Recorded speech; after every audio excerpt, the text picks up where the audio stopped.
con tu rigor académico, ¿qué explicación le das cuando hay muchas cosas, pero se pierden en el olvido, en el tiempo, se callan, se silencian o aparecen muertos o suicidados? Yo es que cuando luego comentemos lo del tema de los metales preciosos, eso puede dar mucha luz y que las personas de detrás de la razón que nos ven, ellos mismos tomen sus conclusiones.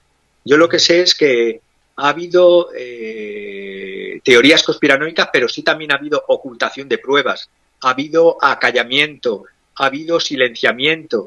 Yo recuerdo que si esto del 11S, 11-9 del 2001, lo mismo tardaremos 100 años en saber la verdad, porque si cuando en un simple incidente, el incidente del Maine en el puerto de La Habana, que provocó la intervención de Estados Unidos en la guerra contra España por apropiarse Cuba, Filipinas y Puerto Rico en el 1898, hemos tardado pues la friolera de ¿cuánto? 50, 70, yo creo 70 y tantos años en conocer que no fue un ataque español en ningún momento y que fue un atentado de falsa bandera o una implosión interna del del barco norteamericano y que eso provocó, fue el casus belli, es decir, la justificación para una intervención.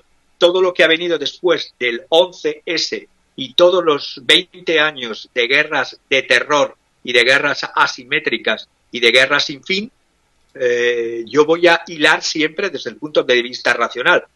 Desde entonces hasta aquí ha habido una excepción a las libertades civiles, no solamente de los civiles y políticas de los ciudadanos de los Estados Unidos, sino que me voy más atrás, a los años finales de los años 90, y en un discurso que el presidente George Bush hijo hizo ante el Estado de la Unión, en el cual ya pregonó el New Order, el nuevo orden mundial, pues eso fue el 11 de septiembre, curiosamente, de 1990. Y ya hablaba del nuevo orden mundial. Yo no voy a caer, ni quiero hacer caer a las personas que me escuchan en pensamiento irracional o pensamiento mágico, pero ahí están los hechos. Y ahí están, repito, 11 de septiembre del año 90, discurso sobre el Estado de la Unión, y luego una serie de hechos que sí se han producido el 11 de septiembre.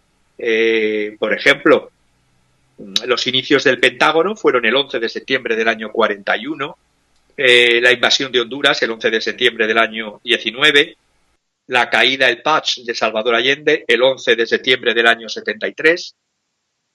Entonces, repito, hay coincidencias. Yo creo en el pensamiento de las causalidades, no de las casualidades, y sí intento siempre no perder la racionalidad. Pero he dicho lo que existe, he dicho hasta donde puedo la existencia de grupos que también existen, que ellos, si es la masonería regular, se dice que no son secretos, sino que son discretos. Eso es lo como se autoproclama la masonería regular. Pero la masonería irregular, y he dado antes un nombre de una persona, por si lo quieren leer, está muy bien documentado, esta persona italiana que dije al principio, bueno, pues ahí Leo Lion, se escribe Lion con Y, Lion Zagami, con Z, Z-A-G-A-M-I, tiene una trilogía, Confesión de un Illuminati. También es verdad que ha habido muchos falsos Illuminati que se autoproclaman, pero por los datos que dio este hombre en los libros que leí, tiene un conocimiento de rituales y tiene un conocimiento interno de simbología y de numerología masónica que no es un cualquiera. Él se proclama grado 33, no lo digo yo, porque además una de las cosas que tiene la masonería y cualquier logia paramasónica o contramasónica es que no debes ni puedes decir de otro que es masón y menos cuál es su grado. Sí, uno puede autoproclamarse que ha sido, pero jamás puede señalar o anunciar a otro. Y si no, ¿qué pasa si lo anuncias al otro? Supuestamente, supongo que tendrá su... Desaparece. Si es una sociedad que se entiende como secreta o discreta, pues es porque ha habido persecuciones durante años y había muertes. Entonces, para evitar la muerte, yo nunca soy partidario de para evitar una muerte provocar otra, pero bueno. Bien, a ver, Nuño, ya pudimos enlazarte. Nos estabas diciendo repito la pregunta con lo que le hice a Francisco, con tu carácter de académico, con tu disciplina intelectual, ¿qué explicación le estabas dando a esto? Pues, bueno, lo primero, disculpa porque no acabo de comprender porque estoy perdiendo la conexión continuamente. Se congela la imagen y me quedo fuera de juego.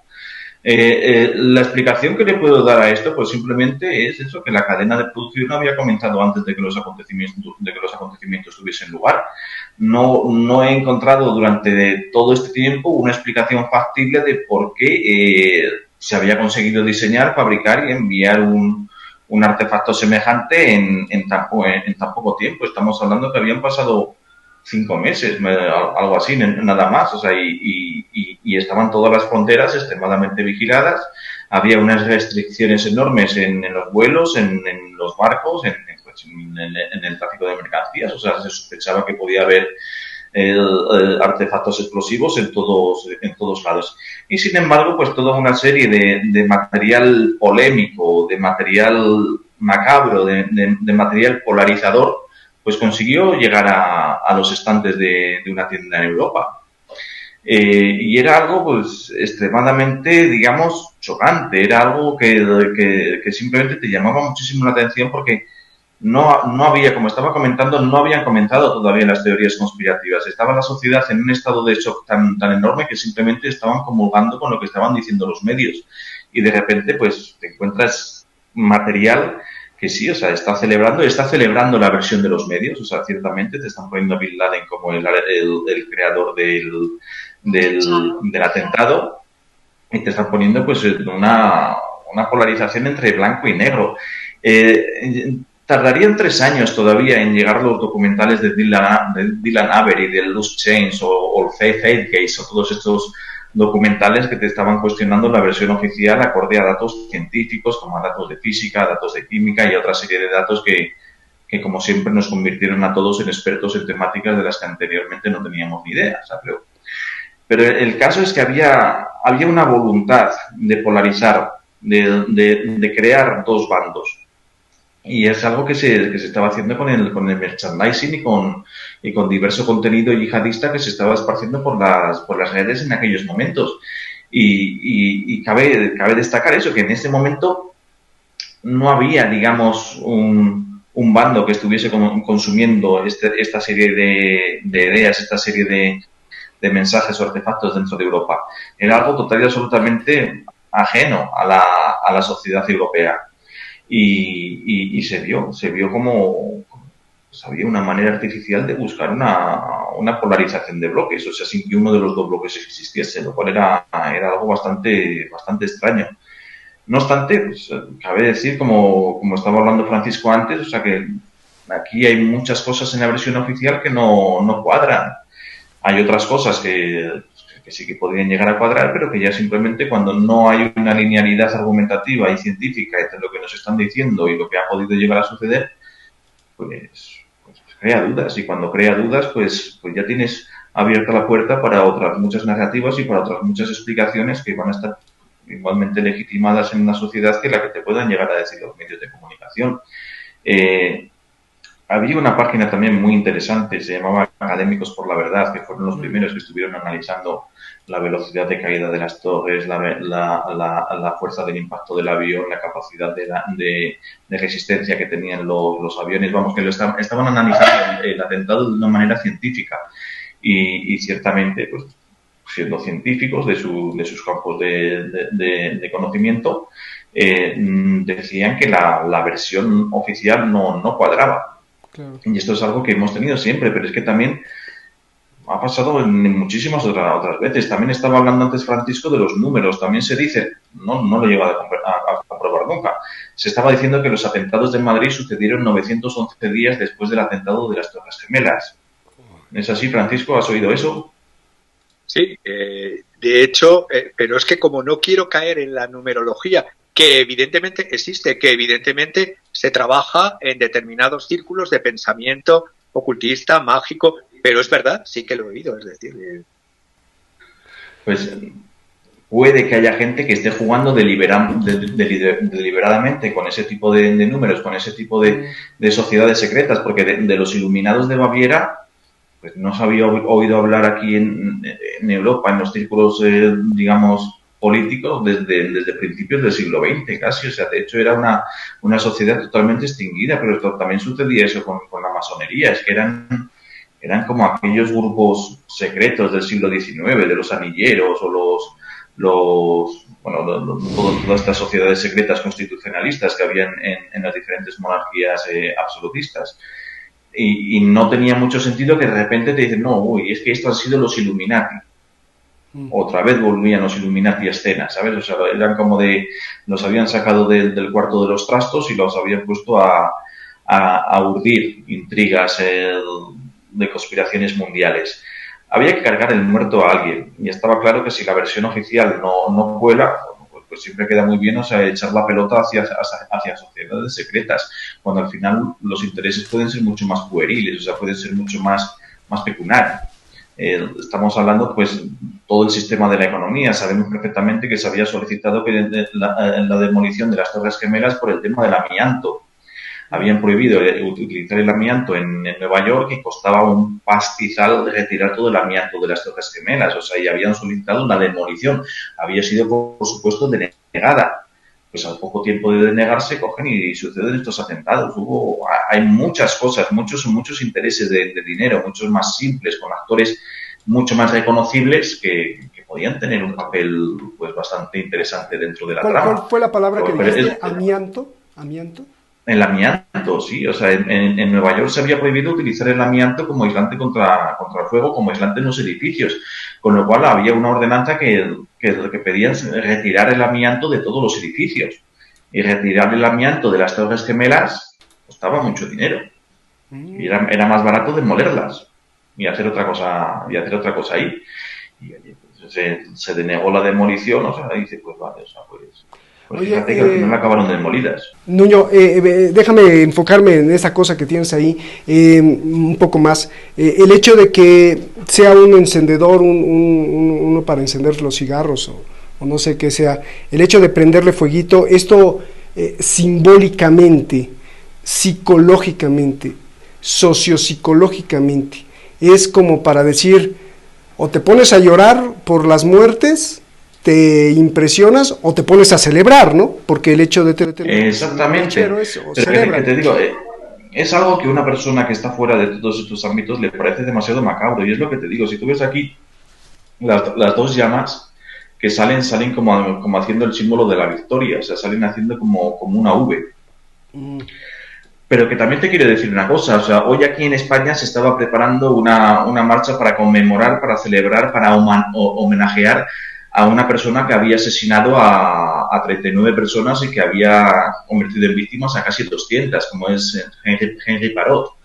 Henri Parot había puesto bombas que han matado a niños, y había gente aquí en España dispuesto a homenajearle. Digamos como que hay gente lo suficientemente tarada como para celebrar, como para conmemorar este tipo de atrocidades. A una persona normal está claro que le puede chocar, o se le puede parecer macabro, le puede parecer de mal gusto, pero tenemos gentes que lo van a celebrar. O sea, y está claro que hubo gentes que celebraron los atentados de Nueva York. O sea, hemos visto grupos de judíos bailando en Nueva York. O sea, hemos visto cómo había judíos ortodoxos celebrando el atentado, porque sabían que algo bueno iba a venir para ellos. Vemos en el País Vasco que hay gente homenajeando a asesinos de niños. O sea, pues evidentemente en los países de Oriente Medio habría gente celebrando lo que habría pasado en Estados Unidos, pero no estaba organizado. O sea, no estaba lo suficientemente organizado como para tener un mercado para este tipo de artefactos. Está claro que, costó esa que cosa? ¿Cuánto te no costó? tengo ni idea, porque era todavía en pesetas, o sea, pero igual que serían 500 pesetas, o sea, 2, 3 euros o así, no mucho. Y había infinidad de llaveros, pues, más mecheros, cartas, y era... sí que me fijé que lo otro sí que era un poco más atemporal, porque sí que eran simplemente las caras de Bin Laden. O sea, pues Bin Laden había sido un mujahidín famoso en la zona, en la región, tendría sus seguidores, tendría su club de fans, por decirlo de alguna manera, pero el único que realmente, digamos, sincronizaba el tiempo y el espacio era este, que reflejaba el atentado de las Torres Gemelas de una manera peculiar, por Bien. decirlo de alguna manera. Dej- De una manera peculiar, pero que además, o sea, está en contra de los tiempos de la cadena de transporte y de fabricación que puede venir desde Asia hasta Europa. Está claro que la persona que hizo estos mecheros del 11S sabía de antemano lo que iba a pasar. Bien. A ver, Francisco, nos queda pendiente dos cosas, la cuestión económica y el significado del número 9 en este tipo de sociedades secretas. Ya nos dijiste del 11, pero del 9, pues, dímenos. Empiezo por la cuestión económica, que creo que es importante porque, repito, yo soy de los que lucho porque frente a la feria de los iluminados, es decir, las teorías del complot, el esoterismo, la teoría del complot, tapa mucha verdad y da pábulo para Habla muchos fuerte. extremistas. Entonces, en cuanto a los dineros, el oro, la plata y los metales preciosos que no nos han aclarado después de 20 años qué ha pasado, cuánto había, cuánto se recuperó y de la diferencia a dónde fue. Porque una semana antes de los atentados, las acciones en Wall Street se estaban desplomando hacia valores inferiores a los últimos 3 años. Por lo tanto, las compañías de inversión en estos momentos van a los valores refugio, que son el oro y la plata. Las Torres Gemelas, sobre todo la Torre Cuarta, tenía unas bóvedas, unas cámaras de seguridad que ya habían sido utilizadas y construidas durante décadas y utilizadas por Swiss Bank. Luego fueron utilizadas, entre otros, por el New Bank of Scotia. Y ahí viene mi gran pregunta, porque he estado durante años intentando comprender dónde han ido las onzas de oro, las onzas de plata, los lingotes de oro, las piedras preciosas, porque si bien es verdad que muchas veces después de una catástrofe a río revuelto se busca hacer ganancia con las aseguradoras, de decir tengo más, ¿no? Pero es que en este caso es lo contrario. Se recuperó muchísimo menos y en los libros de balance, si yo veo, y ahí me baso en documentos oficiales, es decir, estoy pensando en que el New York Mercantile Exchange hablaba ya de unos valores solo de Scotia Mocatta, la división de lingotes, onzas y metales preciosos, solo de un cliente que era el Bank of Nova Scotia.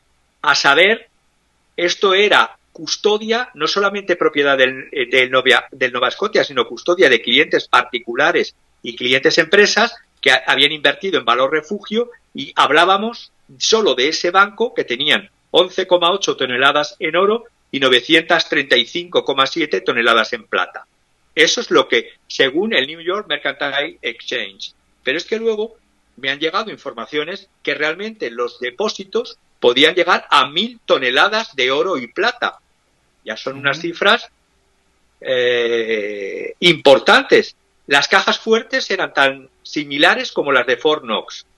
Y ahí viene el baile, y también diamantes, etcétera. Pero me centro en el oro y la plata.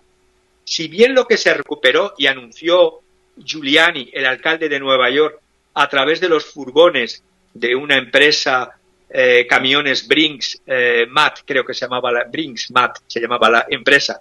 Ahí se recuperaron 230 millones, me siguen sin cuadrar dónde están los otros 700 y pico millones de dólares. Estamos hablando millones de dólares del año 2001, ojo, con lo que supone. Si veo, para no ser pesado con las cifras, si veo que además estas cámaras, no solamente para este banco, sino también eran utilizadas escondites de la CIA y del FBI, donde se encontraron ladrillos de cocaína, se encontraron falsos taxis que se utilizan para operaciones encubiertas, es decir, secuestrar a la gente y hacerles desaparecer a esas prisiones black sites, esos sitios secretos extraterritoriales de los Estados Unidos. También había archivos de seguridad de la CIA, del FBI, que desaparecieron, pero centrándome en los activos y hablando de lo que tengo, un registro hecho de tantos años, el comercio de metales Comes, 3.800 lingotes de oro, por lo tanto, 100 millones de dólares más o menos, 12 toneladas. De clientes del Comes, 800.000 onzas de oro, valor 220 millones. De clientes Comes, onzas de plata, otros 430 millones. Y del Bank of Nova Scotia, los 200 millones que estaba diciendo. Es decir, si se han recuperado 230 o me están faltando de los 950, casi 1.000, me están faltando una cantidad importante. Y si, como han querido jugar diciendo el Bank of Nova Scotia, no, es que en lo que tú dices, en este caso Javier, de los clientes COMEX de metales, están metidos los 200 y pico de Nova Scotia. Me siguen falta. Me da la cifra no de 1.000, sino de 750 millones. ¿Dónde ha ido todo eso? Porque si leo prensa de la época, de Sierra Times, además con ahí había oro que lo sacaron de 2 camiones, pero que estaba no en la torre 4, como yo he dicho, sí, en otra torre que no recuerdo ahora, pero que no era la torre tal. Hubo intentos de apropiarse del oro antes. Cuando digo oro y plata y metales preciosos. Hubo intento de apropiarse antes, porque lo que sí tengo certeza es que después, cuando fueron los oficiales, es decir, los medios oficiales, a retirar esto que es custodia de clientes, ojo, que no solo era propiedad de Nova Scotia y otros, en las puertas de lo que sí se recuperó y anunció Giuliani, ahí se vio que había marcas de haber intentado extraerlo antes, marcas de fuego para sacar, es decir, los sopletes, todas las historias que se utilizan para una cámara acorazada, que yo que he trabajado en banca y he visto cámaras acorazadas, pues no sé, tendrían que ser súper sopletes, pero y además hacerlo en un sitio, en el Ground Zero, donde estaba no solo, ya digo, vigilado, sino que además todavía había restos de cadáveres. Es decir, es algo tan siniestro, es algo tan macabro, es algo tan dado de lo que he dicho al principio de todo. Al principio de mi intervención he dicho que en tiempos de crisis, en tiempos de angustia, la necesidad de muchas personas de buscar explicaciones de tipo mágico, de tipo irracional, se da pie cuando las explicaciones oficiales no solo no son claras, sino se contradicen, y cuando pones números, que eso es lo que no se contradice nunca, los números de verdad, ves que hasta en algo tan prosaico y tan importante como los depósitos de oro y plata que había bajo la Torre Cuarta, ni coinciden los registros oficiales del antes con los del durante, y por cierto, hubo una subida de valores del oro y de la plata, lógica, siempre que hay una catástrofe, que lo que antes eran esos 1.000 millones, pues evidentemente era muchísimo más. Entonces, ¿a quién se apropió? Si se apropió, ¿dónde está? Porque el oro y la plata no desaparecen, estas cámaras que resisten 1.000 grados como las de Fort Knox. Es todo tan siniestro después de 20 años y tan vergonzante y vergonzoso que los procesos iniciados, ya sean los procesos contra Arabia Saudí de abogados de Nueva York, ya sea el proceso que he dicho antes en el juzgado de distrito de Pensilvania, de un bufete de abogados que he dicho antes de el vigilante de la Torre 4. Oye Francisco, pero alguien podría decir, lo que pasa es que eres un incrédulo, o sea, todo el oro que estaba allá abajo pues se fundió. Bueno, pues si se funde como una gran sheet, tiene que quedar fundido esa gran sheet áurea.